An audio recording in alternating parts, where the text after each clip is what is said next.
ஒவ்வொரு கிறிஸ்தவ குடும்பத்திற்கும் ஆசாரியன் கணவனே ஆவான். ஹஸ்பண்ட் என்ற வார்த்தை கணவனுக்கு ஆங்கிலத்தில் ஒரிஜினலாக எப்படி இருந்துச்சுன்னா ஹவுஸ் பேண்டு தான் சுருங்கி ஹஸ்பண்டுன்னு ஆயிடுச்சு. ஹவுஸ் பேண்ட் என்று சொன்னால் என்ன அர்த்தம்?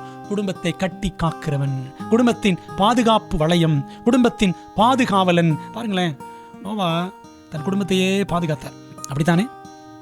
எவ்வளவு பக்திமானாக அந்த மனிதன் செயல்பட்டிருக்கிறான் நோவா.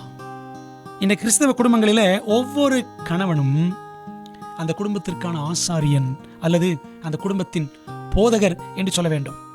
ஒவ்வொரு குடும்பமும் ஒரு திருச்சபை. Family is the first church. ஒரு 10 குடும்பங்கள் சேர்ந்தால் ஒரு சர்ச், அப்படிதானே? திருச்சபை. அதுக்கு ஒரு போதகர் இருப்பார். ஆனால் ஒவ்வொரு குடும்பத்திற்கும் போதகர் யார் என்றால் அந்த கணவன் தான், அந்த தகப்பன் தான். ஆனால் இன்னைக்கு கணவன்மார்கள் தேவனிடத்தில் மிகவும் பற்றோடு வாஞ்சியோடு இருக்கிறார்களா என்றால் நிறைய பேருக்கு இல்லை. மனைவி தான் பாருங்க ரொம்ப பக்தியா இருப்பாங்க.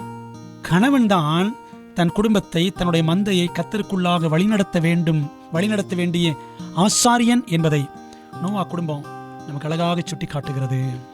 ஆக கணவன்மார்களே, குடும்பத்திற்கு நான் சம்பாதிச்சு போடுறேன், துணிமணி வாங்கி கொடுக்குறேன், சோறு போடுறேன், இதெல்லாம் செய்கிறேன், பிசிக்கல் நீட்ஸ் எல்லாம் சந்திக்கிறேன், சரீர தேவைகள் எல்லாம் சந்திக்கிறேன், போதுமா?